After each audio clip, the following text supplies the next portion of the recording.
राम कहो बावरे कृष्ण कहो बावरे राम कहो बावरे कृष्ण कहो बावरे।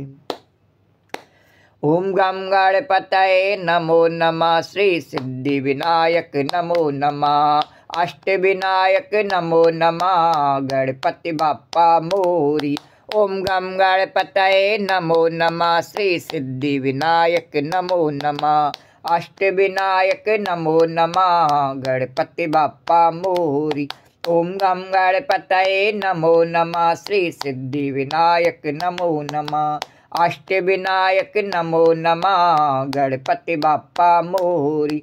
ओम गम गणपतये नमो नमः श्री सिद्धि विनायक नमो नमः अष्ट विनायक नमो नमः गणपति बाप्पा मोरिया। ओम गम गणपतये नमो नमः श्री सिद्धि विनायक नमो नमः अष्ट विनायक नमो नमः गणपति बाप्पा मोरिया। ओम गम गणपतये नमो नमः श्री सिद्धि विनायक नमो नमः अष्ट विनायक नमो नमः गणपति बाप्पा मोरिया।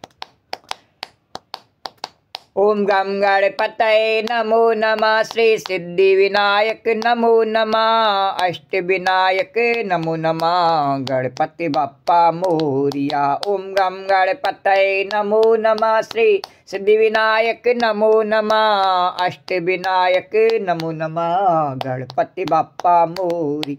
ओम गम गणपतये नमो नमः श्री सिद्धि विनायक नमो नमः अष्ट विनायक नमो नमः गणपति बाप्पा मोरिया। ओम गम गणपतये नमो नमः श्री सिद्धि विनायक नमो नमः अष्ट विनायक नमो नमः गणपति बाप्पा मोरिया। ओम गम गणपतये नमो नमः श्री सिद्धि विनायक नमो नमः अष्ट विनायक नमो नमः गणपति बाप्पा मोरी। ओम गम गणपतये नमो नमः श्री सिद्धि विनायक नमो नमः अष्ट विनायक नमो नमः गणपति बाप्पा मोरी। ओम गम गणपतये नमो नमः श्री सिद्धि विनायक नमो नमः अष्ट विनायक नमो नमः गणपति बाप्पा मोरिया। ओम गम गणपतये नमो नमः श्री सिद्धि विनायक नमो नमः अष्ट विनायक नमो नमः गणपति बाप्पा मोरी। ओम गम गणपतये नमो नमः श्री सिद्धि विनायक नमो नमः अष्ट विनायक नमो नमः गणपति बाप्पा मोरिया। ओम गम गणपतये नमो नमः श्री सिद्धि विनायक नमो नमः अष्ट विनायक नमो नमः गणपति बाप्पा मोरिया। ओम गम गणपतये नमो नमः श्री सिद्धि विनायक नमो नमः अष्ट विनायक नमो नमः गणपति बाप्पा मोरी। ओम गम गणपतये नमो नमः श्री सिद्धि विनायक नमो नमः अष्ट विनायक नमो नमः गणपति बाप्पा मोरी। ओम गम गणपतये नमो नमः श्री सिद्धि विनायक नमो नमः अष्ट विनायक नमो नमः गणपति बाप्पा मोरी। ओम गम गणपतये नमो नमः श्री सिद्धि विनायक नमो नमः अष्ट विनायक नमो नमः गणपति बाप्पा मोरी। ओम गम गणपतये नमो नमः श्री सिद्धि विनायक नमो नमः अष्ट विनायक नमो नमः गणपति बाप्पा मोरिया। गणपति बाप्पा मोरिया मंगल मूर्ति मोरिया गणपति बाप्पा मोरिया मंगल मूर्ति मोरिया। गणपति बाप्पा मंगल मूर्ति गणपति बाप्पा मंगल मूर्ति गणपति बाप्पा मंगल मूर्ति गणपति बाप्पा मोरिया मंगल मूर्ति मोरिया गणपति बाप्पा मोरिया मंगल मूर्ति मोरी। ओम गम गणपतये नमो नमः श्री सिद्धि विनायक नमो नमः अष्ट विनायक नमो नमः गणपति बाप्पा मोरी। ओम गम गणपतये नमो नमः श्री सिद्धि विनायक नमो नमः अष्ट विनायक नमो नमः गणपति बाप्पा मोरिया मंगल मूर्ति मोरिया। वक्रतुंड महाकाय सूर्यकोटि समप्रभा निर्विघ्नं कुरु मे देवा सर्वकार्येषु सर्वदा। तो राम कहो बाबुरे कृष्ण कहो कृष्ण कहो बाबुरे। राम कहो बाबुरे कृष्ण कहो कृष्ण कहो बाबुरे। राम कहो बाबुरे कृष्ण कहो कृष्ण कहो बाबुरे। राम कहो बाबुरे कृष्ण कहो कृष्ण कहो बाबुरे। राम कहो बाबुरे कृष्ण कहो बाबुरे। राम कहो बाबुरे कृष्ण कहो बाबुरे। राम कहो बाबुरे कृष्ण कहो बाबुरे। बोलो राजा रामचंद्र भगवान की जय। बोलो कृष्णचंद्र भगवान की जय। बोलो द्वारिकाधीश भगवान की जय। बोलो यमुना मैया की जय। जय जय श्री राधे। ओम श्री परमात्मने नमः। कल के कथा प्रसंग से आए कन्हैया। कल के कथा प्रसंग में स्वामी अखंडानंद जी द्वारा वर्णित रास पंचाध्यायी के 28वें प्रकरण गोपियों का श्री कृष्ण को पूर्व रमण की याद दिलाना का वर्णन किया। उससे आई कथा उसी प्रकार भाव और श्रद्धा के साथ में वर्णन करेंगे। श्री राधे गोविंद श्री राधे गोविंद भज मन श्री राधे। श्री राधे गोविंद भज मन श्री राधे। श्री राधे गोविंद भज मन श्री राधे। श्री राधे गोविंद भज मन श्री राधे। श्री राधे जय जय राधे जय राधे जय श्री राधे।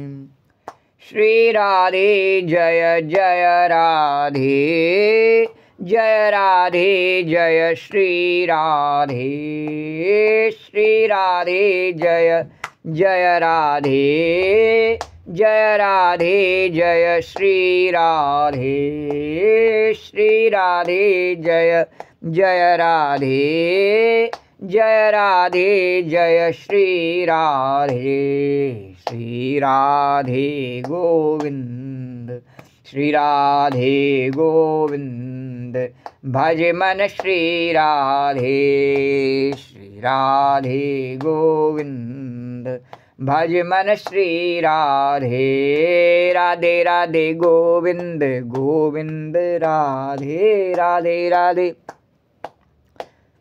राधे राधे गोविंद गोविंद राधे राधे राधे। राधे राधे गोविंद गोविंद राधे राधे राधे गोविंद गोविंद राधे राधे राधे।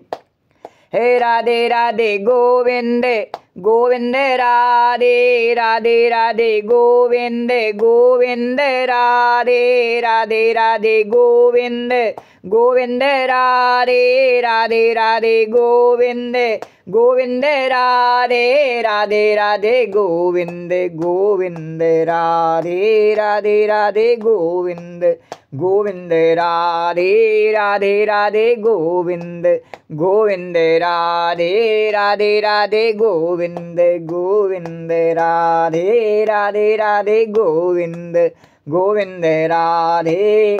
श्री राधे गोविंद भज मन श्री राधे।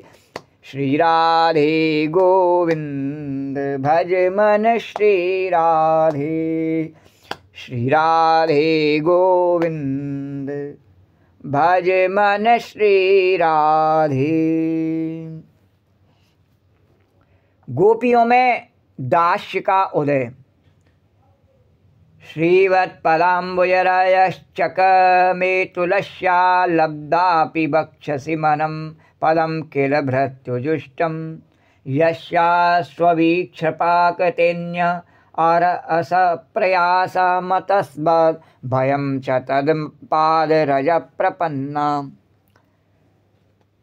यस्यां स्वलक्षीयाकृतिन्य स्वरप्रयासस्तद्वद्भयं तत्पादरजप्रपन्ना तत्र प्रसीद ब्रजनार्दन तेङ्घ्रिमूलं प्राप्ता विसृज्य बसतिस्तदुपाशनाशा त्वस्वन्दरं निरीक्षं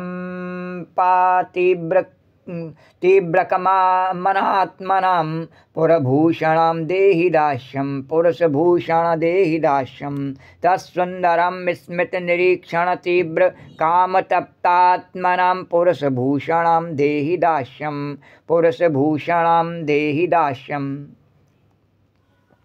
यह जो वेदांत है वही भारतीय वैदिक सनातन धर्म की पृष्ठभूमि है।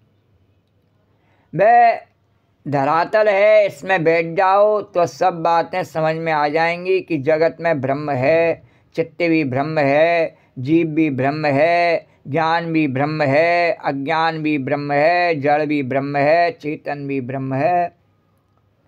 अहमिदं सर्वं ब्रह्मैव, मैं और यह, वह और तुम सब परमात्मा है। इसमें व्यक्ति का जो जीवन है वह मर गया और परमेश्वर जी उठा। व्यक्ति का जीवन क्यों मर गया?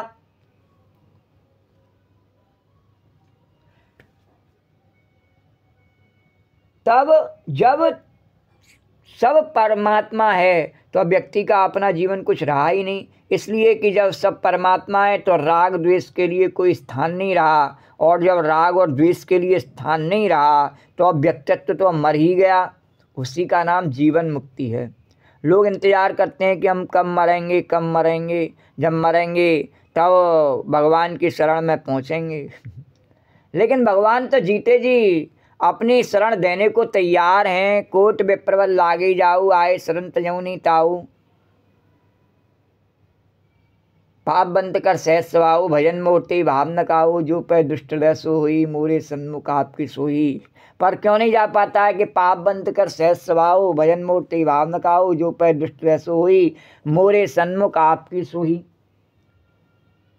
और नहीं तो भगवान तो हमेशा जीते जी शरण देने के लिए तैयार हैं। उसको मृत्यु तक का इंतजार करने की आवश्यकता कोई नहीं है। जन्म से लेकर के और तुरंत ही जब भी उसका ध्यान बचपन में, जवानी में, बुढ़ापे में और मृत्यु से 2 घड़ी पहले भी यदि उसका ध्यान चला जावे, एक क्षण पहले भी भगवान की तरफ, तो भगवान तो जीते जी अपनी शरण मुक्ति देने को तैयार हैं। पर हम तैयार नहीं हैं इस संसार के विषय भोगों को छोड़ने के लिए। इस कारण से हमारी मुक्ति में और बाधा है। तो श्री यत् पदाम्बुज रजश्चकमे तुलस्या लब्धापि वक्षसि पदम किल भृत्युजुष्टम। और यस्या स्वीक्षण कृतेन्य स्वर प्रयासस तद्वद् भयं च तव पाद रज प्रपन्ना। और तन्न प्रसीद ब्रज नार्दन तेंग्रिमूलम और प्राप्ता विसृज्य बसते ही स्तरुपाशनाशा। तत्सुंदरम स्मित निरीक्षण तीव्र कामात्मनां पुरुषभूषणं देहि दास्यम। तत्सुंदरम स्मित निरीक्षण तीव्र कामान अत्परतां पुरुषभूषणां देहि दास्यम। तो व्यक्ति शब्द का बड़ा विलक्षण अर्थ है। जैसे सफ़ेद कोरा कागज है और इस पर विशेष प्रकार का एक रंग यानी एक मानचित्र बना, और कागज है ब्रह्म और मानचित्र उस पर बना, तो उसको बोलेंगे व्यक्ति। तो बे माने विशेष और व्यक्ति माने रंग, एक विशेष प्रकार से किसी चीज़ को रंग देना। तो जैसे अंजन भौहें पर लगावें कि छोटी आँख बड़ी दिखने लगे, और वैसे एक अंजन ब्रह्म में ऐसा लगावें कि ब्रह्म छोटा दिखने लगे। इस अंजन का नाम ही व्यक्ति है। तो अब ब्रह्म को व्यक्ति के रूप में देखना है तो भी अंजन चाहिए, और अपने को व्यक्ति के रूप में तो भी अंजन चाहिए। तो सबको हाँ करना यह ब्रह्म जीवन है, और सबको ना बोल देना वह जिज्ञासु जीवन है, और आधा को ब्रह्म और आधा को संसार मानना यह दुखी जीवन है। हम दुखी क्यों हैं? क्योंकि हम आधा तो अपना मान रहे हैं, हमारा अपना संसार है, और फिर ऐसा भी मानते हैं जब घबरा जाते हैं तो भगवान का है। जब अपनी न जान नहीं चलती है वहाँ मानते हैं कि भगवान का है, और जब तक अपनी चलती है तो हमारा है, हमारा हमारे बाप का। इस प्रकार से जब नहीं चलती है तो अब भगवान का है। तो दुख का कारण यही है, जबकि वास्तव में सही तरीका क्या है कि या तो सब तेरा नहीं है, इस प्रकार से समझौता कर ले। भगवान ने कहा तेरा नहीं है तो मैं तुझको मुक्ति दे दूंगा ज्ञान मार्ग के माध्यम से। तो ज्ञान मार्ग में क्या है कि सबको मना करना है कि ये भी ब्रह्म नहीं है, ये भी ब्रह्म नहीं है, ये भी ब्रह्म नहीं है, ऐसे निषेध करता चलना है।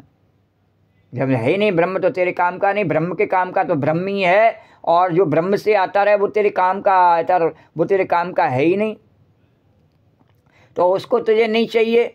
और दूसरा रास्ता बताया कि हाँ कर कि सब ब्रह्म है, सब मेरा है, भगवान ने कहा, तो भी तेरी मुक्ति है। तो बिल्कुल कहते हैं क्या कि फर्स्ट क्लास सीट पर तेरी मुक्ति है, फर्स्ट क्लास में रिजर्वेशन, एसी कूपे में फर्स्ट क्लास में रिजर्वेशन है।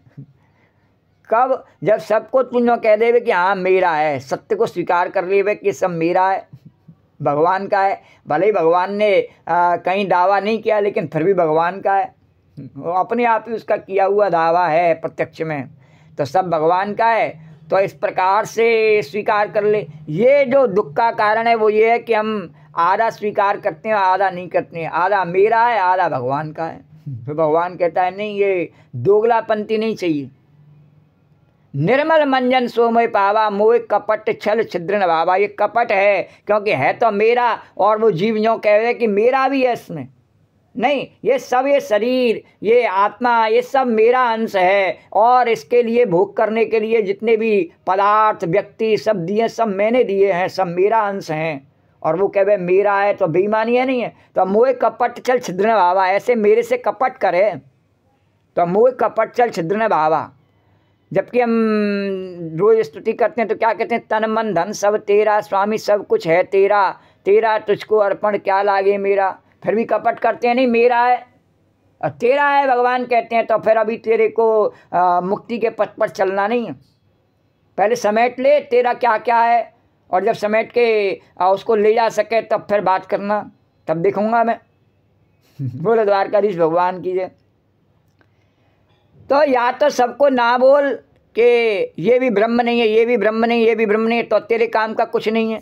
और या सबको बोल कि ये भी ब्रह्म है, ये भी ब्रह्म है, ये भी ब्रह्म है, ऐसा मान, तो तेरी मुक्ति है। और यदि ये तो कहे कि आधा मेरा आधा तेरा, तो कुछ भी तेरा नहीं, द्वारकाधीश भगवान की, फिर मुक्ति भी तेरी नहीं। तो ये जो श्री कृष्ण की लीला है, ये जो ब्रजधाम है, आप क्या समझते हैं कि वह ब्रह्म नहीं है? नारायण वह ब्रह्म है। तो ये जो सांवरी सलोनी मंद मंथर गतिशील तरंग वादनी कृष्ण बहा कोमल वस्तु का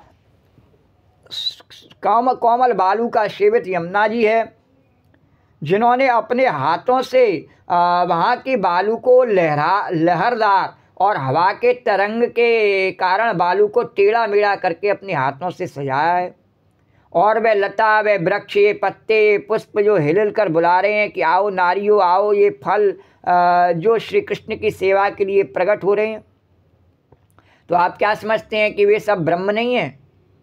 अरे ब्रह्म की लीला में सब ब्रह्म ही है। यमुना का किनारा भी ब्रह्म है, ब्रजभूमि भी ब्रह्म है, और गोपियाँ भी ब्रह्म हैं, और भगवान तो हैं ही ब्रह्म, चंद्रमा भी ब्रह्म है, वहाँ पर रात्रि भी ब्रह्म है। तो नारायण सब ब्रह्म है। इस पृष्ठभूमि में, इस धरातल पर, इस निर्विशेष ज्ञान में गोपियों ने अपने दिल के रंग को रंग कर ब्रह्म को कृष्ण बना दिया। और यह श्री कृष्ण आँख के लिए सांवरा, रसना के लिए सलोना, और त्वचा के लिए सुकुमार, नाक के लिए सौरभ, कान के लिए मीठी मीठी आवाज वाला और मन को प्रेम से भर देने वाला किशोर आकृति पर ब्रह्म सामने खड़ा है। और संसार में जितने प्रकार की शिष्ट वृत्तियां हैं, शब्द चाहने वाली, स्पर्श चाहने वाली, रूप चाहने वाली, रस चाहने वाली, गंध चाहने वाली, यानी कि जितने प्रकार की चाहना है इस सृष्टि में हो सकती है, वे सब मूर्तिमान होकर और मूर्तिमान पर ब्रह्म परमानंद की ओर दौड़ रही हैं। बोले द्वारकाधीश भगवान की। क्योंकि इनकी जो पूर्ण संतुष्टि है सब कुछ सूंघ लेने की, सब कुछ छू लेने की, सब कुछ चाख लेने की, और ऐसी जो इनकी जो पूर्णता की ओर जाने की जो इच्छा है उसको पूर्ण कौन कर सकता है? पूर्ण पर ब्रह्म ही कर सकता है। तो संसार के विषय भोगों से तो कितना भी हम गंध ले लें, कितना भी रस ले लें, कितना भी स्वाद ले लें, और हमेशा असंतुष्ट इंद्रियां रहती हैं। अरे सवेरे संतुष्ट करो, शाम को फिर असंतुष्ट, शाम को करो सवेरे फिर असंतुष्ट। द्वारकाधीश भगवान की कभी संतुष्ट होती नहीं। तो मूर्तिमान होकर पर ब्रह्म परमानंद घन की ओर दौड़ रही हैं। श्रीयत पालाम्बुज रजस चकमे तुलस्या लब्धापि बक्षासि पदम किल भृत्युजुष्टम। और यस्या स्ववीक्षण कृतेन्य स्वर प्रयासस्तद्वद भयम चतव पाद रज प्रपन्ना। तत्र प्रसीद ब्रज नार्दन तेंग्रिमूलम प्राप्ता वृषज बसती स्तदुपाशनाशा। तत्सुंदर स्मित निरीक्षण तीव्र कामा आत्मनाम पुरुष भूषण देहि दास्यम।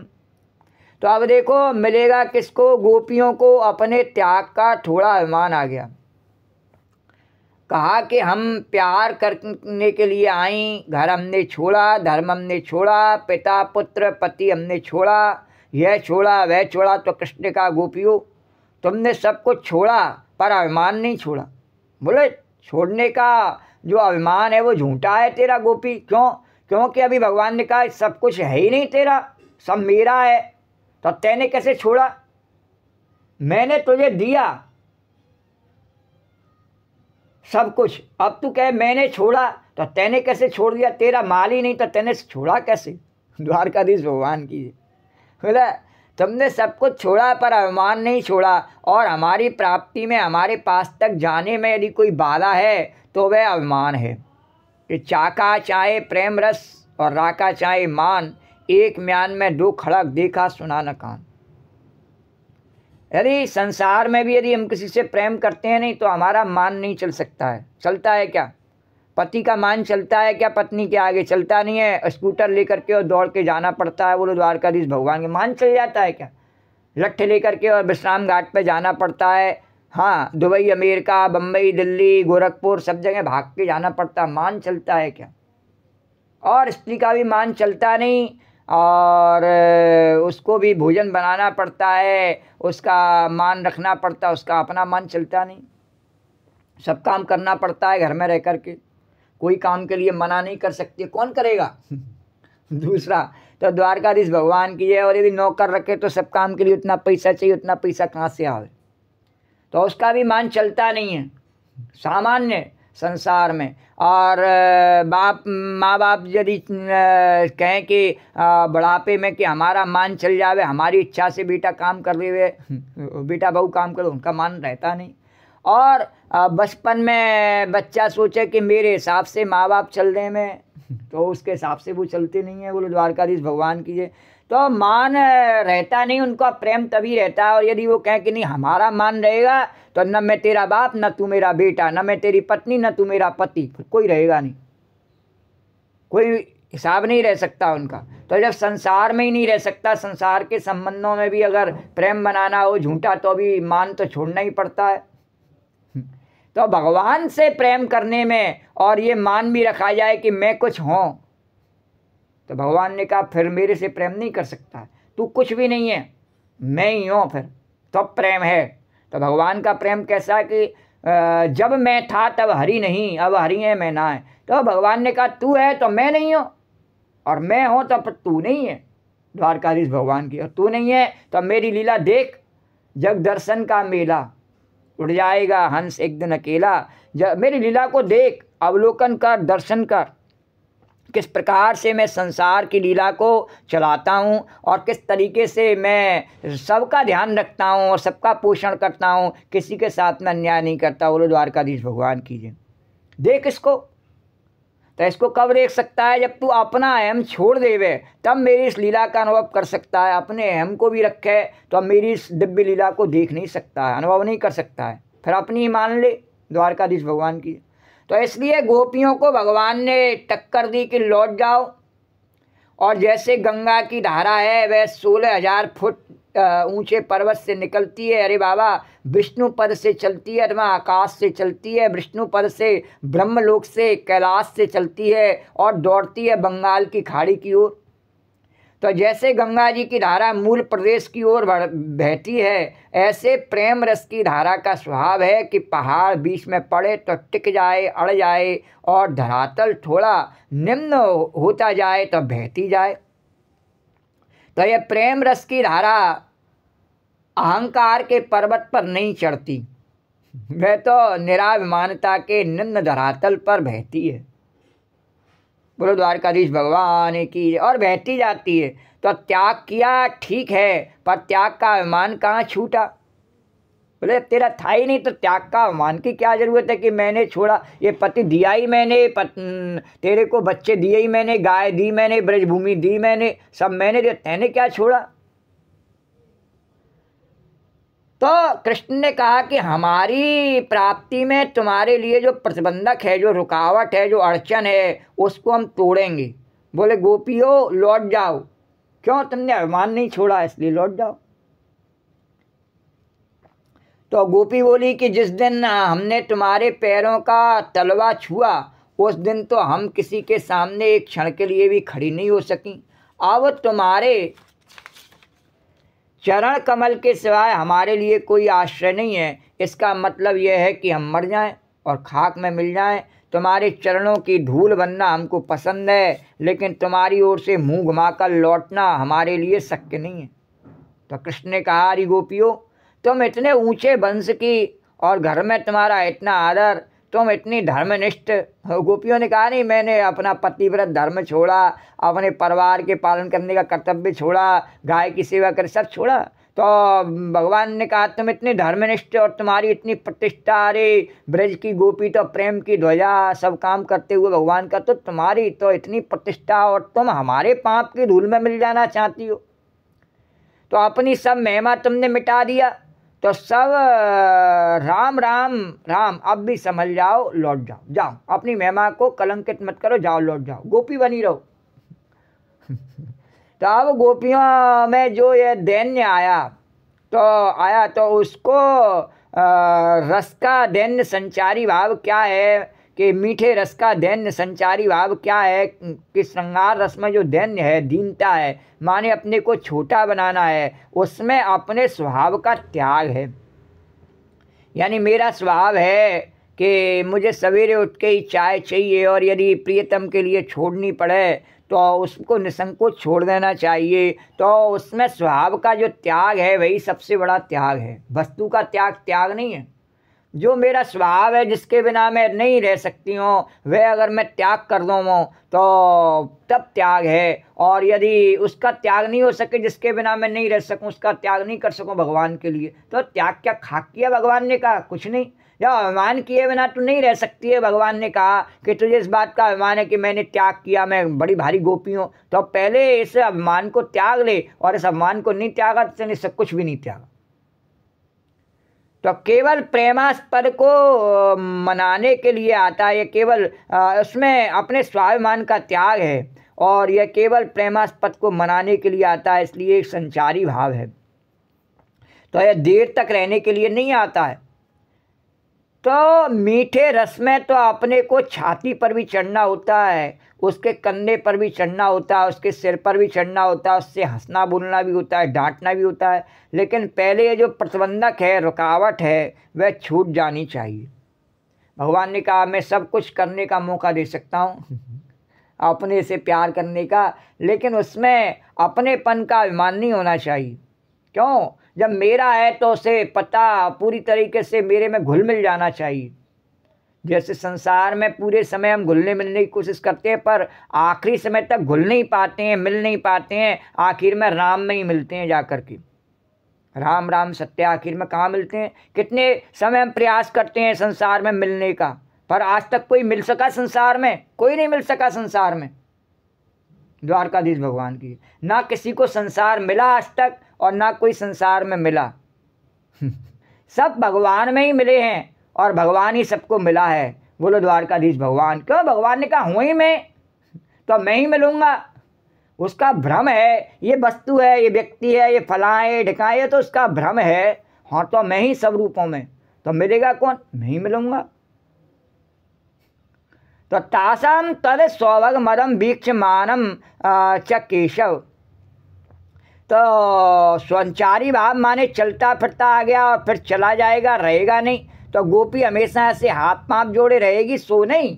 तेरे को हमेशा भगवान ने कहा कि हाथ पांव जोड़े खड़ा रहना नहीं। जैसे एक बार विभीषण का विमान चला गया और भगवान की शरण में आ गया, भगवान ने तुरंत उठे प्रभु हरस विशेषा, अस्कर कर दंडवत देखा, तो तुरंत ही दीनता को देख करके भगवान में अपने आप ही उत्साह आ जाता है उठाने के लिए। तो अरे उसको फिर मान आवेगा, फिर मद आवेगा, और फिर जो मान मद आवेगा वह मेरी भक्ति का आवेगा, मेरे प्रसाद रूप में आवेगा। तो तब उसका वह मान श्रेष्ठ है। और जो अपने व्यक्तिगत रूप से कि मैंने छोड़ा नहीं, मुझे पकड़ने का जब मान आवेगा तब वो मान श्रेष्ठ कहा जाएगा। तो अभी कृष्ण में मान है, गोपी मना रही है। फिर जब गोपी में मान आवेगा तो कृष्ण मनावेंगे, और फिर तो काम बराबरी का। लेकिन ये जो अभिमान है अपने त्याग का, वह तो छूटना चाहिए। तो कृष्ण ने कहा तुम इतनी बड़ी होकर के मेरे पाप की धूल बनना चाहती हो? राम राम राम। गोपी बोली महाराज आपके पाप की धूल क्या कोई छोटी चीज़ है? तो कहती हैं कि स्वयं लक्ष्मी आपके चरण कमल की रज को चाहती है। श्रीमद पलाम्बुज रजस चकमे तुलस्या लब्धापि बक्षसी पदम किल भृत्युजुष्टम यस्या स्ववीक्षणा कृतेन्य स्वर प्रयासस्तद्वद भयम च तब पाद रज प्रपन्ना। तो उसकी कर्णिका पर रज माने धूलकर जैसे कमल में पराग होता है, उसकी कर्णिका पर, उसकी मंजरी पर छोटे छोटे जो कण होते हैं उनको पराग बोलते हैं। कमल के भीतर देखते हैं छोटे छोटे, तो अब वैसे भगवान के चरण कमल की पराग है, उसमें लगी धूल। तो श्रीमद पदाम्बुज रजस चकमे, तो लक्ष्मी जी जो हैं आपके चरण कमलों का पराग चाहती हैं। तो माने आपके चरण कमलों की धूली चाहती हैं। तो आपको चरण रज कोई मामूली चीज़ तो है नहीं। गोपियों ने कहा कि जो लक्ष्मी जी जिसके लिए ललायत हैं। तो श्रीमद् भागवत में ऐसा आया कि ब्रह्मा जी तो किसी भी ब्रजवासी के चरण की धूली चाहते हैं। ब्रह्मा जी ने कहा अपनी स्तुति में कि भगवान की धूली क्या ब्रजवासियों में कौन के पशु हो, पक्षी हो, द्विपाद हो, चतुष्पाद हो, 2 पैर वाला हो, 4 पैर वाला हो, भेड़ हो, बकरी हो, चिड़िया हो। तो ब्रह्मा जी कहते हैं कि किसी के पाप की धूल मिल जाए तो मेरा जीवन सफल हो जाए। अब देखो यह दैन्याति दैन्य हो गया। महात्मा ने इसको हमको बताया कि ब्रह्मा जी की हिम्मत नहीं कि वे यह कहें कि हमको गोपी के चरण की धूल चाहिए, वहां तक तो पहुंच ही नहीं पाए। तो उनकी यह भी हिम्मत नहीं कि वह कहें कि श्री कृष्ण हमको आपके चरण की धूल चाहिए। क्यों नहीं? क्योंकि उन्होंने पहले ही गलत काम किया, भगवान की लीला में विघ्न डाला, उनके ग्वाल वालों को उनसे दूर कर दिया, गायों को दूर कर दिया। तो उनकी हिम्मत नहीं कि हमको ग्वालों के बछड़ों के चरणों की धूल चाहिए। तो स्वयं अपराधी थे क्योंकि उनको चुरा लिया था। फिर गायों के चरणों की धूल चाहिए, इसकी हिम्मत तो हो ही कैसे सकती है जिनके बेटों को चुरा लिया था। इसलिए बोले कि हमें तो ब्रज की धूल चाहिए बाबा, हम किसी ब्रजवासी का नाम लेने के हकदार नहीं हैं, हम तो सबके अपराधी हैं। तो ब्रह्मा जी की यह स्थिति है। रही कृष्ण के चरणों की धूली, तो वह तो अक्रूर में मिल गई। अक्रूर ने देखा कि श्री कृष्ण के चरण चिन्ह हैं, तो रस से कूद पड़े और लौटने लगे प्राप्त करने के लिए। अरे और जैसे धन को प्राप्त करने के लिए कोई कूद पड़ता है तुरंत ही बटोरने के लिए, ऐसे ही भगवान कहते हैं जब उसमें ऐसा आवेग आ जाता है मेरे दर्शन का, तब उसको मैं तुरंत मिल जाता हूँ, कोई उसमें संशय नहीं है। और अक्रूर जी कूद पड़े रथ से। उद्धव जी ने कृष्ण को चरणों की धूल तो मिलती थी, पर वह गोपियों के चरणों की धूल चाहते थे। उद्धव जी को तो भगवान ने सहज रूप से ही अपने चरणों की धूल दे दी, पर उद्धव जी ने जब से मान किया, भगवान ने उनको कहा कि जाओ तुम पहले ब्रज में जाओ, तो गोपियों के चरणों की धूल लेके आए। तो उसके बाद में भगवान के चरणों की धूल उन्हें कम कीमती लगने लगी, बोले गोपियों के चरणों की धूल ज़्यादा श्रेष्ठ है। तो आशा मऊ चरणे साम हम श्याम वृंदावने किमपि गुल्म लतौषधीनाम। देखो, जिनके चरणों की धूली ली जाती है उनको श्रेष्ठ समझते हैं, तब उसका भाव हमारे अंदर आता है, और जिसके हम चरणों की धूल लेते हैं उसी का भाव हमारे अंदर आ जाता है। तो उद्धव जी चाहते हैं कि गोपियों का भाव, गोपियों जैसा प्रेम है श्री कृष्ण के प्रति, वैसा प्रेम हमारे हृदय में आवे। तो इससे वे चाहते हैं कि गोपियों के चरणों की धूल। लेकिन गोपियों ने देखा कि हमारे अंदर अभी कोई न कोई दोष जरूर है, और जब तक संसार का संस्कार शेष रहता है तब तक भगवान में प्रेम नहीं होता। और 1% भी अभी संसार के प्रति आकर्षण है तो भगवान कहता है अभी दूर दूर दूर लौट जा वापस। तो जब तक संसार का संस्कार शेष रहता है तब तक भगवान में प्रेम नहीं होता। एक भी संस्कार अच्छा और बुरा भोगने से बाकी रह गया तब तक प्राण नहीं निकलते व्यक्ति के, द्वारकाधीश भगवान की। तो इसी प्रकार से भगवान ने कहा जब तक तेरे अंदर संसार का एक भी आकर्षण है, कहीं भी अभिमान भी है, कुछ भी है, तब तक मेरे पास नहीं आ सकती, लौट जा। तो ये संसार में जो भोग हम लोगों को मिलते हैं बचपन से अब तक और पूर्व जन्म में, और पुस्तकों को जिनके बारे में पढ़े हैं, पुस्तकों में जिनके बारे में पढ़े हैं, और लोगों को जो भोग भोगते देखा है, उन सब का संस्कार हृदय में रह जाता है। बहुत से भोग ऐसे होते हैं जिन्हें हम भोगते नहीं हैं, दूसरों को भोगते देख करके या पढ़ के देख करके, और हमारे अंदर उनको भोगने की लालसा उत्पन्न हो जाती है। तो जब लालसा उत्पन्न हो जाती है तो हम उस लालसा को छोड़ नहीं पाते हैं आखिरी समय तक। तो मन से पछताते भी हैं, तब भी लोगों को यही दिखाते हैं कि हमको संसार के भोग से बड़ा सुख हो रहा है। हम ऐसे लोगों को जानते हैं जो मदरा पीते हैं और लोगों को दिखाते हैं कि मदरा पीकर बड़ा मज़ा आया, और घर में आते हैं अपनी माँ के सामने, बेटी के सामने, पिता के सामने, और सिर पीटते हैं कि हमसे बड़ी गलती हो गई। तो यह जो उनका आनंद दिखाना है वह असल में दंभ है, झूठा घमंड है। तो ये संसारी लोग अब चोरी में सफल हो जाते हैं तो कहते हैं कि अरे चोरी में बड़ा मज़ा है, हमने बाजी मार ली, मगर भीतर तो उनके चोरी की ग्लानि रहती है। और व्यभिचारी लोग हैं जो किसी भी संबंध को नहीं मानते, हर एक के साथ में व्यभिचार, स्त्रियाँ हो या पुरुष हो, किसी के साथ में भी व्यभिचार करने को तैयार है। ऐसे व्यभिचार करने के बाद में चाहे वो अपने को कितना भी सुखी बतावे, हाँ मैं तो बहुत सुखी हूँ, तो उसके मन में जो ग्लानि तो रहती है। और मन में ग्लानि नहीं हो तो बुढ़ापे में फिर उसको धर्म का ढोंग का आवरण नहीं पहनना पड़े द्वारकाधीश की मंगला का, द्वारकाधीश भगवान की, तो कोई ज़रूरत नहीं है धोने की। चादर को उसे ज़रूरत है जिसकी चादर पर दाग है, और जब दाग लगाए नहीं, और दास कबीर ने ऐसी उड़ी झोंकी त्यों रख देनी, दाग है ही नहीं तो धोने की क्या ज़रूरत है। और उल्टे उस पर भगवान के श्याम रंग की कालिमा और लग जावे, काला रंग भगवान का और चढ़ जावे, तो सूरदास प्रभु कारी कामर पे चढ़े ना दूजो रंग, फिर तो कोई सवाल ही नहीं है संसार के रंग को चढ़ने का, बोले द्वारकाधीश भगवान की, तो उसको ग्लानि नहीं कोई, हाँ उसको कोई, लेकिन और वो चाहे कितने भी गंदे तरीके से रहे गोपी, उसको कोई ग्लानि नहीं। और जो बनावटी कुब्जा है वह व्यभिचारिणी, वह चाहे कितने भी अपने आप को भक्त दिखाने की कोशिश करे, लेकिन उसकी चादर मैली है और उसकी ग्लानि उसके मन में है, इसलिए उसको वह भक्ति के पास में फटक भी नहीं सकती, उसको उसका रस कभी जीवन में नहीं मिल सकता है। क्यों? क्योंकि वह अपने मन से उस ग्लानि को नहीं निकाल सकता है। तो ये भोग के संस्कार जो चित्त में हैं वे शुद्ध प्रेम में बाधक हैं। तो भोग का संस्कार, शेष वासना और अपने ग्रहण का अभिमान अथवा त्याग का अभिमान, ये दोनों हृदय में भगवान को बैठने की जगह भी नहीं देता। जब अपने लिए चाहिए जगह तो भगवान के लिए कहाँ है जगह। अपने को सोफे पे बैठना है, अपने को एसी में हवा खानी है, तो भगवान के लिए 5 मिनट हनुमान चालीसा के लिए वो बैठ जावे, उसमें इतना साहस कहाँ है? बोलो द्वारकाधीश भगवान की जय। तो दिल में भगवान के बैठने के लिए स्थान चाहिए, दिल में तो बाद में चाहिए, पहले स्वयं भगवान के लिए 5 मिनट हनुमान चालीसा के लिए ही बैठ जावे।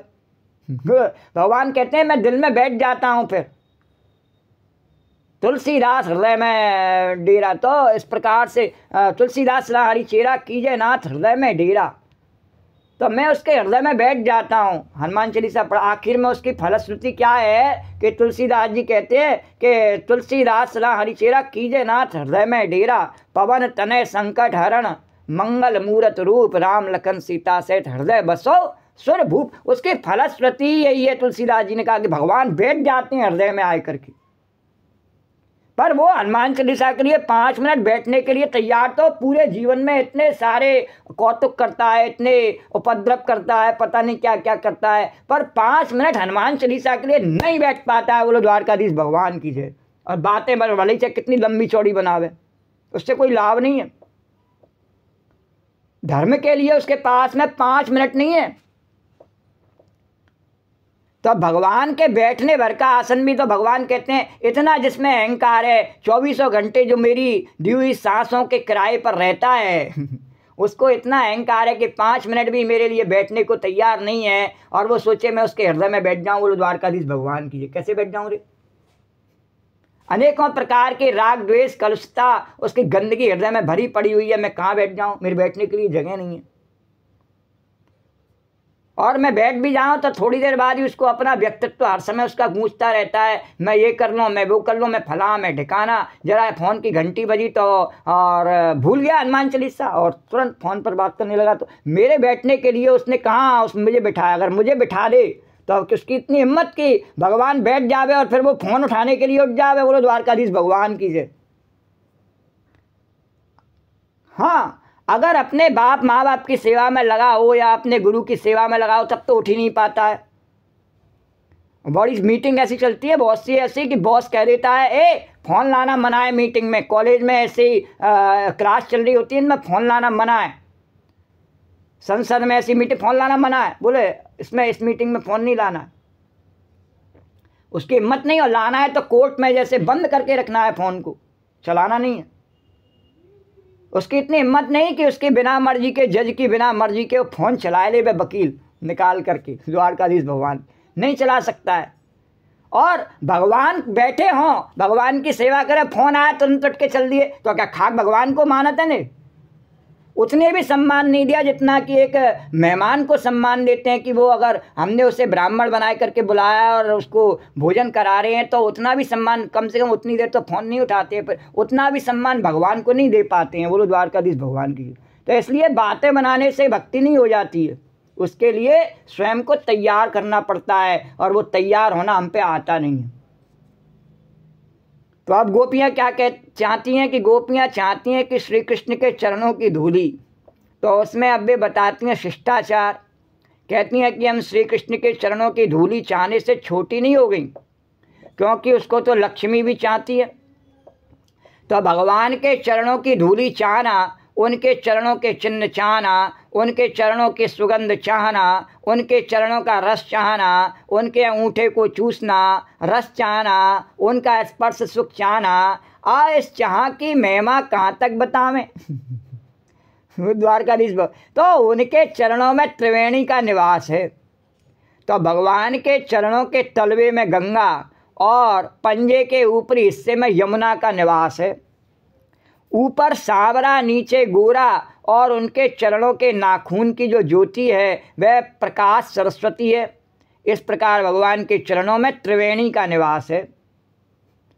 और इसी से जब ध्यान में भगवान के चरणों के नीचे अपना सिर रखते हैं तो आध्यात्मिक आदिदैविक त्रिवेणी में स्नान हो जाता है। श्रीमद् भागवत में एक स्थान पर आया कि ब्रह्मा रयो बहुतितम यलपांक मोक्ष कामा तपा समचरन भगवत प्रपन्ना शास्त्री स्ववासमरविंदवनम विहाय यत्पाद सौभगमलम भजते नुरुक्ता।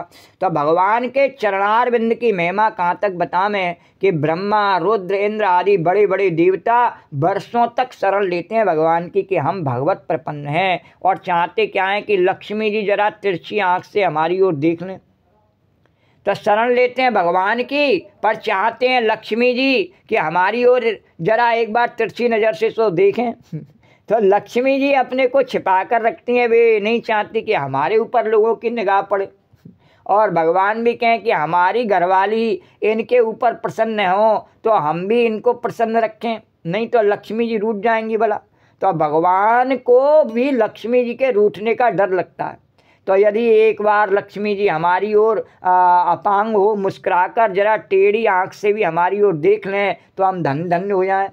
तो ब्रह्मा रुद्र इंद्र और अपने निवास स्थान कमल वन का परित्याग करके तपस्या करते हैं कि लक्ष्मी जी की तिरछी नज़र अपने ऊपर पड़ जाए, और उसके लिए वे भगवान के शरणागत होते हैं। काहे लिए होते हैं कि लक्ष्मी जी की पड़ जाए। तो वही लक्ष्मी उस कमल के जंगल को, उन कमलों से भरे हुए क्षीर सागर को छोड़कर, और यहाँ गोपियों ने कहा ब्रज में हमारे में चली आई है। तो यत्पाद सौभगमलम भजते नुरुक्ता, और भगवान के चरणारविंद का भजन करती है। सौभगम अलम भजते, तो उसके सौंदर्य की जो छिटपुट बिखरी हुई किरणें हैं उनका दर्शन करती है और बड़े प्रेम से चरणारविंद की सेवा में लगी रहती है। बोलो द्वारकाधीश भगवान की जय। तो जिस लक्ष्मी जी की तिरछी नज़र पाने के लिए बड़े बड़े देवता ब्रह्मा रुद्र आदि और इंद्र आदि जो है कामना करते हैं कि जरा सा वो देख लें, भगवान की स्तुति करते हैं और कहते हैं लक्ष्मी देख लें, वो लक्ष्मी जी भी गोपियों ने कहा हमारे ब्रज में आए करके और आपके चरण धूलि पाने के लिए तरसती है। तो हमने आपकी चरण धूलि पाना चाहा तो कौन सा छोटी और आकांक्षा कर ली, हमने तो बहुत बड़ी आकांक्षा करी है। वो द्वारकाधीश भगवान कीजिए।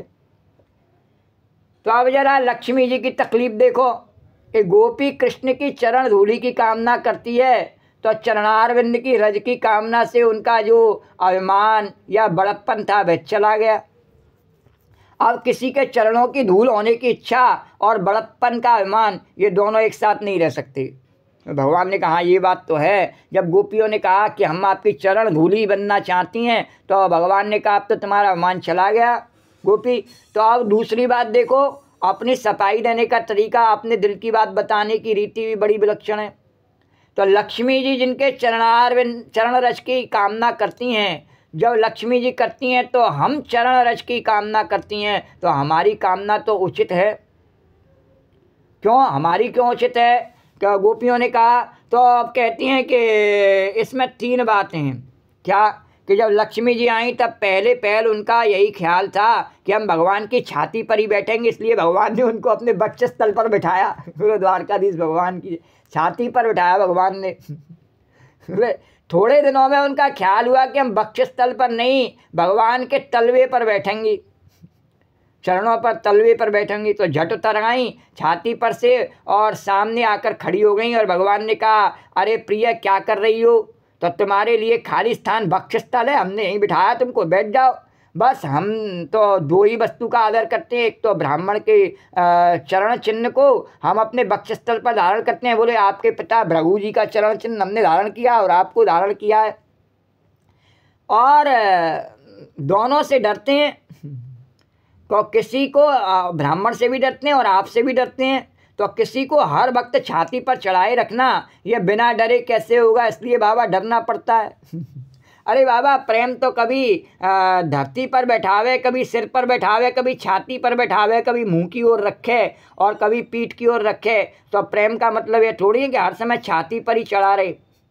तो लक्ष्मी जी ने कहा नहीं नहीं, मैं ऐसी नहीं हूँ कि हर समय आपकी छाती पर ही चढ़ी रहो। तो लक्ष्मी जी ने कहा ना बाबा, अब हम छाती पर नहीं चढ़ेंगी। तो भगवान बोले तो कहाँ रहोगी देवी अब? तो जब बड़े बड़े लोग तुमको चाहते थे तो तुमने उनका तिरस्कार कर दिया। समुद्र मंथन के समय जब लक्ष्मी जी प्रकट हुई तो बड़े बड़े देवता ऋषि मुनि सब चाहते लक्ष्मी हमें मिल जाए, पर उन्होंने सबका तिरस्कार कर दिया और भगवान की छाती पर बैठना स्वीकार किया। तो तुमने कह दिया यह तो बुढ़ा है, इंद्र चाहता तो कह दिया कि तो ऋषि मुनियों को बुढ़ा कह दिया, इंद्र को कह दिया तो पापी है, और भगवान शंकर जब चाहते तो कह दिया कि ये तो प्रलय का देवता है, सबको मारने का काम करते हैं। तो दुर्वासा चाहते तो कह दिया कि क्रोधी हैं, सबको श्राप देते हैं। मार्कंडे चाहते तो कह दिया कि इनके तो ज्ञान ही नहीं है ये तो ज्ञान मांगने के लिए और भगवान से प्रार्थना करते रहते हैं। तो सारी दुनिया को छोड़कर तुमने न जाने कौन सा गुण देखकर और मुझे माला पहनाई। भगवान ने कहा तो हम तुम्हारे इस त्याग का, इस वर्ण का बड़ा आदर करते हैं, इसलिए तुम अब हमारी छाती पर बैठो। तो लक्ष्मी जी बोली अब हम छाती पर नहीं बैठेंगी, हम तो पाँव में बैठेंगी। तो आप पहले कई बार इस दृश्य का वर्णन किया है कि भगवान शेष सैया पर सोए हुए हैं और लक्ष्मी जी उनके पैर के तलवों को अपनी गोद में रख करके बैठी हुई हैं। बोलो लक्ष्मी नारायण भगवान की जय। तो लक्ष्मी जी बोली हम छाती पर नहीं बैठेंगे, हम तो पाँव में बैठेंगी। तो श्री शब्द का अर्थ होता है श्री यते जनई ब्रह्मा आदि इति श्री। तो ब्रह्मा आदि जिसकी शरण ग्रहण करें उसका नाम होता है श्री, अथवा श्रेयति परमेश्वरम इति श्री, जो परमेश्वर का आश्रय लेकर रहे उसका नाम है श्री। श्री माने शोभा, श्री माने संपत्ति, श्री माने समृद्धि, ज्ञान। तो ज्ञान कहाँ रहता है, संपत्ति कहाँ रहती है, तो भगवान के आश्रय में रहती है। शोभा कहाँ रहती है, तो जहाँ भगवान का आश्रय होता है वहाँ रहती है। तो भगवान ने कहा देवी आप वक्षस्थल पर रहो, हमारी छाती पर रहो। लक्ष्मी ने कहा हम तो चरणों में रहेंगी। अब महाराज मतभेद हो गया। बोले देवी एक बात कहने में संकोच है, आप जानती हो कि मैं अकेला तो कभी रहता नहीं, तो वक्षस्थल पर तो तुम अकेली रहती हो और बड़े आदर से रखता हूँ, लेकिन यदि चरणों में जाकर रहोगी तो तुम्हारे लिए खतरा हो जाएगा। बोले क्यों, कि सबसे पहले तो तुलसी तुम्हारी सौत है वहाँ पर। बोले केवल फिर लक्ष्मी नारायण नहीं हो मैं, फिर तुलसी नारायण भी हो मैं। तो तुलसी भी तो है चरणों में, और लोग ला कर तुलसी चढ़ाएंगे, और लक्ष्मी तो लोग कम ही चढ़ाते हैं, तुलसी ज़्यादा चढ़ाते हैं। आजकल तो वैसे तुलसी भी नहीं चढ़ा पाते हैं, बहुत महंगी है, तो तुलसी चढ़ाएंगे, फिर भी तुलसी चढ़ा देंगे। तो तुलसी से तुम्हारा सौतिया डाहा हो जाएगा। अब तुम कहोगी कि मैं इसके साथ में नहीं रहूँगी, तो सांसत में हो जाओगी कि जिन चरणों से मैं प्रेम करती हूँ उसमें तुलसी क्यों प्रेम करे। तो है तुलसी घास पात, और मैं लक्ष्मी क्षीर सागर की बेटी, कौस्तुभ मणि की बहन, चंद्रमा की बहन, शंख निधि की बहन, अमृत की बहन, कल्प वृक्ष की बहन। मैं भला इस घास पात तुलसी के साथ रहूं। चरणों में तो तुलसी रहती है, तो फिर तुमको मेरी याद नहीं आवेगी, बस तुम्हारी तुलसी तुलसी की याद आवेगी, तो हम तो बड़े घाटे में हो जाएंगे। बोलो द्वारकाधीश भगवान की। तो फिर तुम शिकायत ही करती रहोगी हमेशा तुलसी तुलसी। तो एक बिल्कुल सच्ची घटना सुनाते हैं अखंडानंद जी सुना। तो वृंदावन की बात है, एक माता हैं, अभी हैं वहाँ, वह 30-35 वर्ष से तो मौन रहती हैं और फलाहार करती हैं, पर उस समय फलाहार नहीं करती थीं, अन्न खाती थीं। उसने हमको बुलाया एक दिन भोजन करने के लिए, और उसका ख्याल था कि भगवान आकर उसके घर भोजन करते हैं। तो कड़ी भात उसने बनाया। जब हम भिक्षा के लिए घर गए तो भगवान उसके घर में अकेले थे, अकेले श्री कृष्ण खड़े थे बंसी बजाते हुए। मैंने कहा अकेला क्यों रखा है, राधा रानी साथ में क्यों नहीं रखा। मैं बोली अगर राधा रानी इनके साथ रहेंगी तो मैं कहाँ रहूँगी, माने राधा रानी से भी सौतिया डा, हे भगवान। तो उसने कहा कि आज ठाकुर जी बहुत प्रसन्न हैं अब, और हमारा कड़ी भात बहुत बढ़िया बना है। तो भगवान ने प्रशंसा की कि बहुत अच्छा बना है, तो आप ज़रूर खाइए। तो आप भी खाइए महाराज, अखंडानंद से कहा। तो अब मैं खाने को बैठा तो कड़ी में नमक ही नहीं था और चावल आधे कच्चे थे।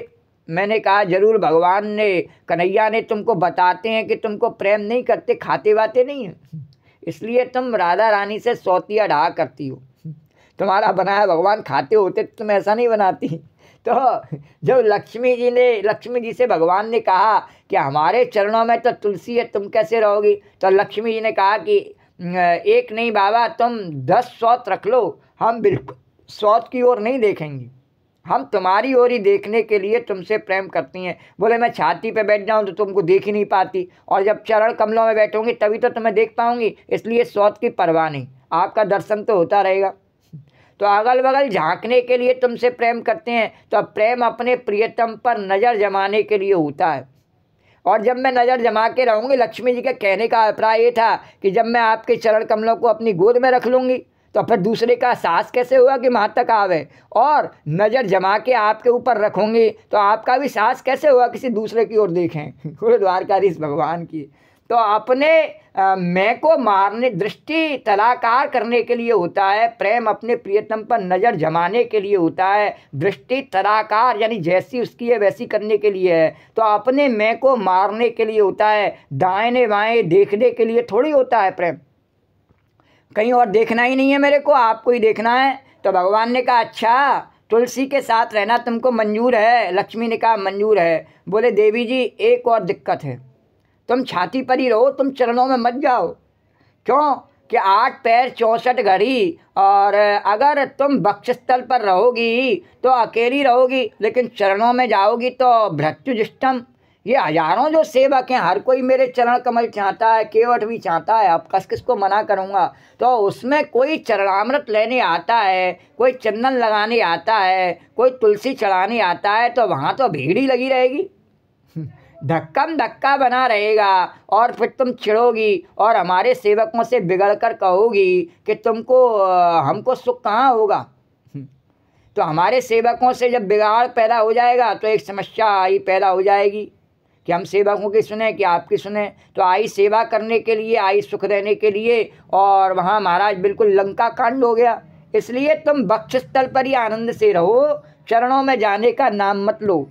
लेकिन फिर भी लक्ष्मी ने कहा कि श्री यत पलाम्बुज रजस चकमे तुलस्या लब्धापि बक्षसी पलम। तो भगवान तो कहते थे कि तुम हमारे छाती पर रहो, हमारे हृदय में रहो, हमारे अंतरंग रहो, छिपी रहो दिन भर।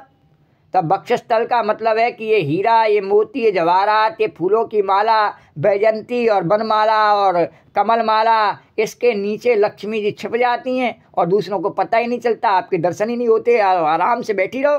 तो भगवान तो भगवान से तो चिपकी रहती हैं लक्ष्मी जी, पर दूसरे को दिखाई भी नहीं पड़ता।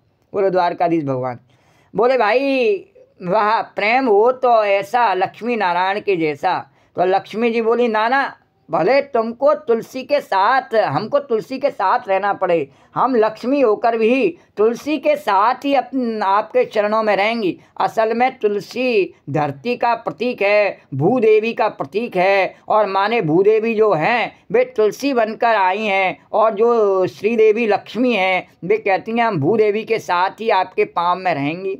तो ठीक है, आप भूदेवी में बहुत प्रेम करते हैं तो इसकी रक्षा के लिए आप अवतार लेकर आए हो, और मैं घर घर घूमती हूँ, इससे तो अच्छा ही है कि मैं भूदेवी के साथ ही रहूँ। तो रही बात भृत्यजिष्टम की, तो आपके सेवकों की भीड़ भाड़ में भी रहूँगी, लेकिन हमको मिलनी चाहिए चरण रज। चाहिए क्या? आपके चरणों की रज चाहिए। बोलो द्वारकाधीश भगवान कीजिए। अब कालिया नाग के प्रसंग में नाग पत्नियाँ बोलती हैं क्या कि हम इस कालिया नाग ने क्या तपस्या की है हम नहीं जानती, जिसके कारण हे कृष्ण तुम्हारे पद रेणु का स्पर्श प्राप्त हुआ, यानी आपके चरण कमल की रेणु हमें प्राप्त हुई। कश्यानुभावोश्च न देव विद्महे तवांग रेणु स्पर्धाधिकारा, और यद बाछया श्री ललना चरतपो विहाय कामान सुचिरम धृतव्रता।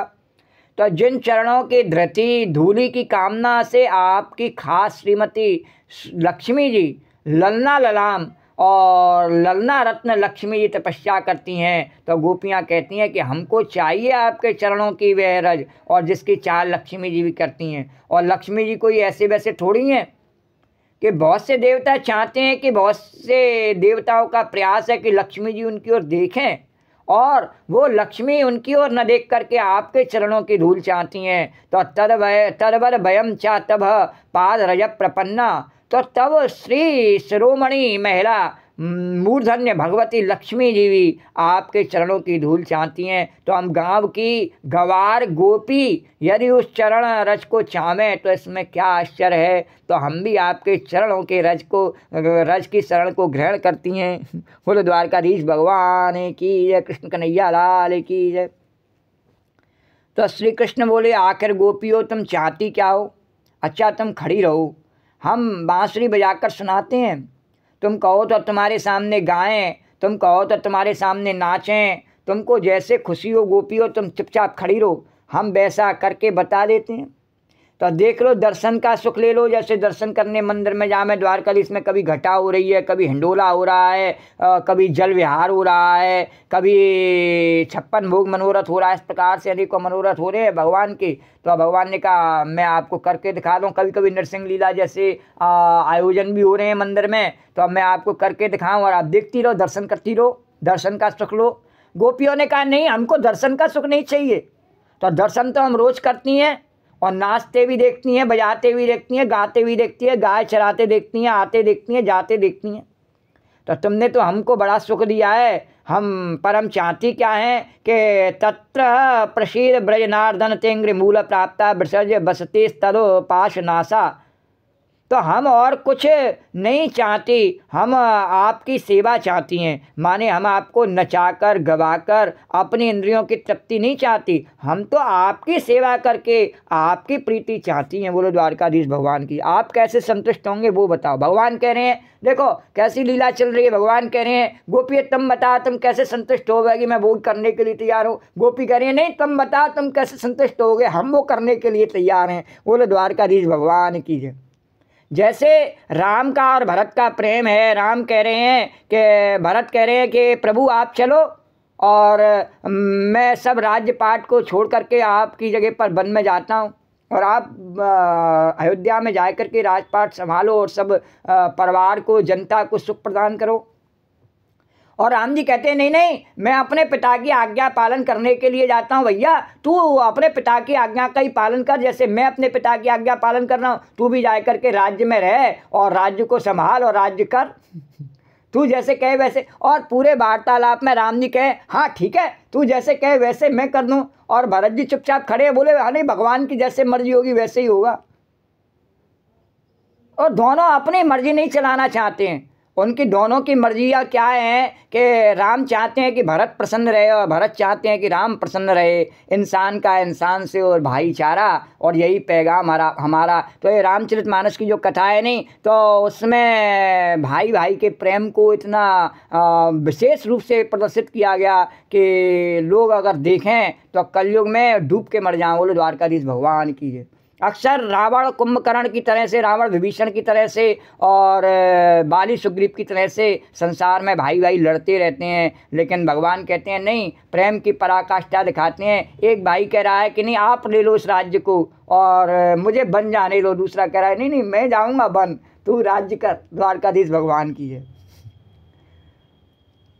तो इसी प्रकार से भगवान कह रहे हैं गोपियों से, गोपियों तुम बताओ मैं तुम्हारे लिए क्या सेवा करूं। भगवान और भक्त की ऐसी लीला चल रही है। भगवान भक्त कह रहे हैं, गोपियां कह रही हैं नहीं आप बताइए प्रभु हम आपके लिए क्या करें, हमें कुछ नहीं चाहिए।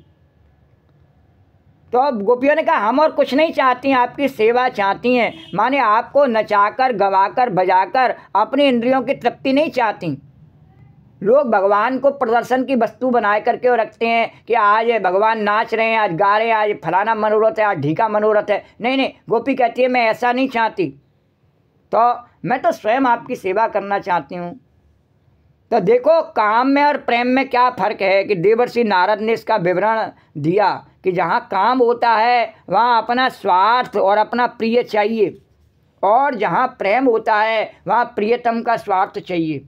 बोले ये तो बिल्कुल एकांगी बात हो गई कि ये क्या प्रेम है कि बस उन्हीं का चाहिए और हमको कुछ चाहिए नहीं। बोले ये कैसा प्रेम बताया नारद जी ने। बोले नारद जी ने प्रेम क्या बताया कि नहीं, प्रेम है तो अपने प्रियतम का ही सुख चाहिए, उसको कुछ नहीं चाहिए। फिर बोले द्वारकाधीश भगवान की जय। क्यों?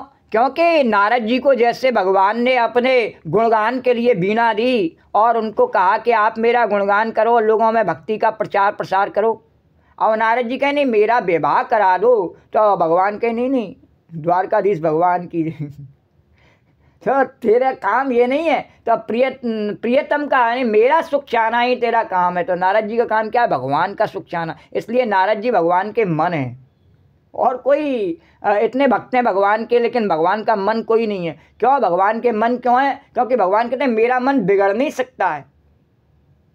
तो भगवान नारद जी कहें कि मैं विवाह कर लो, भगवान नहीं नहीं मेरा मन नहीं बिगड़ सकता है, तू मेरा मन है इसलिए बिगड़ नहीं सकता है, तो तेरा अपना नहीं कुछ भी, तो मेरा मन है तू, तो जैसे मैं चाहूँ वैसे करेगा। बोलो द्वारकाधीश भगवान की। तो नारद जी ने वही सिद्धांत भक्ति का वर्णन किया तो बोले कि ये कैसा प्रेम है। बोले कि ओ प्रियतम का ही सुख चाहो, अपना कुछ नहीं चाहो, तो हमारा कुछ नहीं है, तो दुनिया में ऐसा प्रेम नहीं हो सकता। बोले दुनिया में कोई ऐसा किसी से प्रेम नहीं कर सकता। बोले बच्चा भी माँ बाप से प्रेम जब करता है, जब उसको रोज़ नई नई चीज़ें ला करके देते हैं, पढ़ने के लिए भेजते हैं, फीस देते हैं, उसके सारे काम करते हैं, कपड़े देते हैं, उसको खेलने के लिए गाड़ी देते हैं, सब चीज़ देते हैं उसको, तब वो समझता है कि प्रेम करते हैं। ऐसा कैसा प्रेम है। फिर बाद में वो बोले कुछ नहीं दे, हाँ सिगट्टा दिखा दे बाद में और छोड़ के चला जाए, तो उससे कोई मतलब नहीं है। लेकिन वो उसका सुख वही है कि वो उसको देते रहे में। तो हमें तो प्रेम ऐसा ही लगता है, हमको मिलता रहे तो प्रेम है, और हमको देना पड़ जाए तो काय का प्रेम है। तो बोले भाई दुनिया में ऐसा प्रेम नहीं हो सकता। बोले भाई सुनो, इस बात को समझो कि तस्मिन् तत्सुखे सुखित्वम, तो प्रियतम के सुख में अपना सुख होना। तो हमने प्रेम किया ही नहीं है कभी। यदि प्रेम करें तो हम जान जाते हैं कि माँ को सुख कब होता है, जब उसका बच्चा अपन सुखी होत करके खेलता है, कूदता है, खाता है, मस्त रहता है, तो उसको सुख होता है। क्या उसको तब सुख होता है कि बच्चा तो भले कितने भी कष्ट में रहे और मैं खाए के सो जाऊं, बोलो द्वारकाधीश भगवान कीजिए, मेरे को कोई डिस्टर्बेंस नहीं करे। और कलयुग में ऐसी होती हैं, लेकिन बाद में बुढ़ापे में रोती हैं वो फिर, है नहीं। तो इसलिए कहा कि माँ का काम क्या है, उसको सुख कब होता है कि उसके बच्चे को सुख मिले, यही उसका सुख होता है। और बुढ़ापे में बच्चे का काम क्या होता है कि उसकी माँ बाप को कैसे सुख मिले, ये उसका काम होता है। लेकिन कलयुग में ऐसा संभव है नहीं है। जवानी में माँ बाप ध्यान नहीं देते कि बच्चे को सुख मिले, ऐसा हम करें, तो बाद में बुढ़ापे में बच्चा भी ध्यान नहीं देता। बोलो द्वारकाधीश भगवान की है। तो तस्मिन् तत्सुखे सुखित्वम, प्रियतम के सुख में अपना सुख होना। तो हम प्रेम करते हैं नहीं, तो उसके सुख में हमारा सुख होता है। उसके खाने से हमको लगता है कि हमने खा लिया, उसके सोने से हमको लगता है कि हम सो गए, उसके घूमने से हमको लगता है कि हमने घूम लिया, उसके हर बात से हमको अपना अनुभव होता है सुख। और यदि नहीं होता है तो हमने प्रेम किया ही नहीं, केवल ढोंग किया है, स्वार्थ का नाता जोड़ लिया है। और संसार में हम सब ऐसे ही करते हैं। पर भगवान के पास तो ऐसी आगे चल नहीं सकती। भगवान कहते हैं नहीं, मेरे पास आता है तो फिर मेरा ध्यान रखना पड़ेगा तेरे को, जो मोह भजे भजाऊँ में ताकूँ। तो हम कब से मुस्कुराते हैं, और जब बेमुस्कुराते हैं उनका दिल खिलता है तो हमारा दिल खिलता है। तो हमारे जीव को भोजन अच्छा लगा, यह हमारी खुशी का कारण नहीं है। हमने बनाया और प्रभु ने भोग लगा करके और रोक करके कहा कि हाँ गोपी बहुत सुंदर बनाया, तो हमारा जीवन और उसको बनाना और श्रेष्ठतर है। तो हमारी जीव को भोजन अच्छा लगा, यह हमारी खुशी का कारण नहीं है। उनकी जीव को भोजन अच्छा लगा, यह हमारी खुशी का कारण है कि मानो उनकी जीव हमारी जीव हो गई, प्रेम में अंतर ही नहीं रहा फिर। बोलो द्वारकाधीश भगवान। तो इसका मतलब यह हुआ कि इसमें अपना त्याग ही त्याग हो। वैरागी वैराग्यो ऐसी बात नहीं है। अरे अपना सुख भी है, पर वो सुख क्या है कि वस्तु से बधा हुआ सुख नहीं है, वो व्यक्ति से बधा हुआ सुख नहीं है, वो उस भावना से बधा हुआ सुख है कि मेरी सेवा से मेरे प्रियतम को सुख मिला, मेरे प्रभु को सुख मिला, और इससे मैं अपने आप ही सुख से सराबोर हो गया। बोलो द्वारकाधीश भगवान की जय। तो इसका मतलब ये हुआ कि इसमें अपना त्याग ही त्याग है। वैरागी वैराग्य ऐसी बात नहीं है, अपना सुख भी है, पर अपने सुखी होने का साधन बताया कि अपने प्रेमास्पद के सुख को, यानी जिससे हम प्रेम करते हैं उसे सुख मिले। तो देखो आपके बच्चे को कोई प्यार करता है तो आपको सुख मिलता है कि नहीं मिलता है। बच्चा गोद में हो और मैया से उसके बच्चे को कोई भी कहे अरे बड़ा प्यारा बच्चा है, कितना अच्छा है बेटा, ये खाएगा, उसको प्यार से हाथ फैलाए या गोदी में ले ले तो उसको कितना अच्छा लगता है। द्वारकाधीश भगवान की उसको नहीं लिया गोदी में, उसके बच्चे को लिया, पर उसको अच्छा लगा। क्यों? क्योंकि उसको सुख किस में है कि अपने बच्चे के सुख में।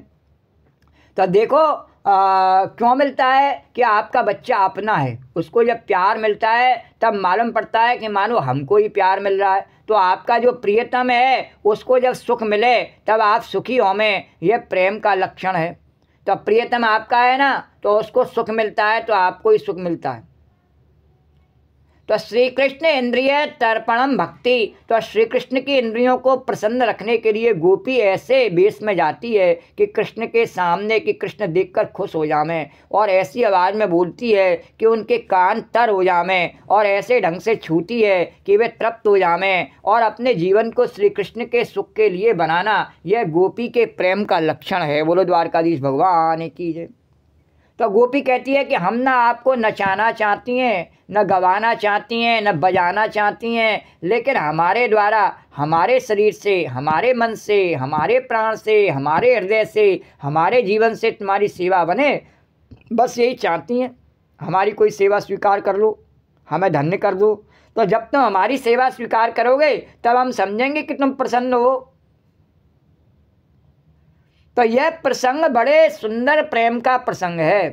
तो भगवान को पुरुष भूषण कहा। पुरुष भूषण माने पुरुषोत्तम, और भूषण का अर्थ होता है कि तुमको ही हम अपना श्रृंगार बनावें। आभूषण होता है नहीं। तो हमारी मांग का सिंदूर कौन? बोले कि तुम कृष्ण। हमारे माथे की बिंदी कौन? कि कृष्ण तुम। हमारे गले का हार कौन? कि कन्हैया तुम। हमारे कान का कुंडल कौन? कृष्ण के तुम। यह है पुरुष भूषण, और हमें और आभूषण नहीं चाहिए, हमें तो तुम चाहिए। बोलो द्वारकाधीश भगवान की जय।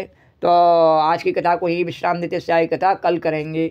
श्री राधे गोविंद भज मन श्री राधे, श्री राधे गोविंद भज मन श्री राधे, श्री राधे जय जय राधे, जय राधे जय श्री राधे, श्री राधे गोविंद भज मन श्री राधे, श्री राधे गोविंद भज मन श्री राधे।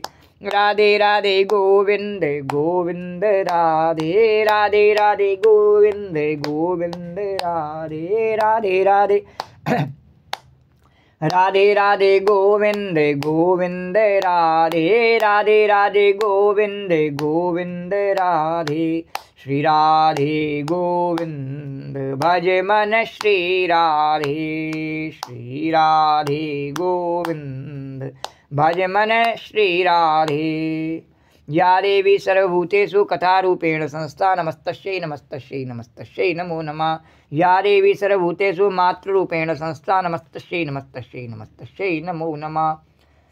ओम सर्वमंगल मांगल्ये शिवे सर्वार्थ साधिके शरण्ये त्र्यंबके गौरी नारायणे नमोस्तुते। नमो नमो दुर्गे सुख करनी, नमो नमो अम्बे दुख हरनी। निरंकार है ज्योत तुम्हारी, त्यों लोक फैली उजिया।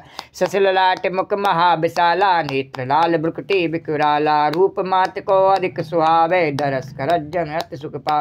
तुम संसार शक्ति लौकी ना, पालन हेतु अन्न धन दीना। अन्नपूर्णा हुई जगपाला, तुम ही आदि सुंदरी बा। प्रलय काल सब नासनहारी, तुम गौरी शिव शंकर प्यारी। शिव योगी तुमरे गुण गामे, ब्रह्मा विष्णु तुम्हें नित ध्यान। रूप सरस्वती का तुम धारा, दे सुबुद्धि ऋषि मुनि नोबा। धरो रूप नरसिंह को अम्बा, परगट भई फाड़ कर खम्बा। रक्षा कर प्रहलाद बचायो, हिरणाकुश को स्वर्ग पट। लक्ष्मी रूप धरो जग माही, श्री नारायण अंग सम। क्षीर सिंधु में करत बिलासा, दया सिंधु दीजय मन आशा। हिंगलाज में तुम्ही भवानी, महिमा तब नहीं जाए बखान। मातंगी धूमावती माता, भुवनेश्वरी बगला सुख। श्री भैरव तारा जगतारणी, छिन्न भाल है दुख निवारणी। के हरिवाहन सोह भवानी, लागुर वीर चलत अग। कर में खप्पर खड़ग बिराजे, जाको देख काल डर भाई। सो है अस्त्र और त्रिशूला, जाते उठत शत्रु यसूला। नगर कोट में तुम्ही विराजत, तिहूँ लोक में डंका। सुमन सुमदानव तुम मारे, रक्त बीज संखन संगारे। महिषासुर दैत्याभिमानी, जय अगवार मही अकुला। रूप कराल काल को धारा, सैन सहित तुम ते संगा। परिगाढ़ संतन पर जब जब, भई सहाय मात तुम तब तब। अमरपुरी और बासव लोका, तम में माँ सब रहे असु। ज्वाला में है जो तुम्हारी, तुम्हें सदा पूजे नरना। प्रेम भगत से जो जस गावे, दुख दारिद्र निकट नहीं आमे। जावे तुम्हें जो नर मन लाई, जन्म मरण ते सो छुट जा। जोगीश्वर मन कहत पुकारी, योग न होय बिन शक्ति तुम्हारी। शंकर आचार्य तप कीनो, काम क्रोध जीत सब ली। निस दिन ध्यान धरो शंकर को, काऊ काल नहीं सुमरो तुमको। शक्ति रूप को मरम न पायो, शक्ति गई तब मन पछता। शरणागत हो कीर्ति बखानी, जय जय जय जगदम्ब भवानी। भई प्रसन्न आदि जगदम्बा, दई शक्ति नहीं कीन बिलम। मोको मात कष्ट अति घेरो, तुम बिन कौन हरे दुख मेरो। आशा तृष्णा निपट सतावे, रिप मूरख मोहि अति डर। शत्रुनाश की जय महारानी, सुमरो एक चित तुम्हें भवानी। करो कृपा ए मातु दयाला, रिद्धि सिद्धि दे करो निया। जन्म जन्म में तब फल पाऊँ, तुमरो जस में सदा सुना। दुर्गा चालीसा जो गावे, सब सुख भोग परम पद पावे। देवी दास शरण निज जानी, करो कृपा जगदम्ब भवानी। करो कृपा जगदम्ब भवानी, करो कृपा जगदम्ब। बोल जगत जननी अन्नपूर्णा पार्वती मैया की है। या देवी सर्वभूतेषु कथारूपेण संस्था, नमस्तस्यै नमस्तस्यै नमस्तस्यै नमो नमः। या देवी सर्वभूतेषु मातृरूपेण संस्था, नमस्तस्यै नमस्तस्यै नमस्तस्यै नमो नमः। तो राम कहो राम कहो राम कहो बावरे, कृष्ण कहो कृष्ण कहो कृष्ण कहो बावरे। राम कहो राम कहो राम कहो बावरे, कृष्ण कहो कृष्ण कहो कृष्ण कहो बावरे। राम कहो राम कहो बावरे, कृष्ण कहो कृष्ण कहो।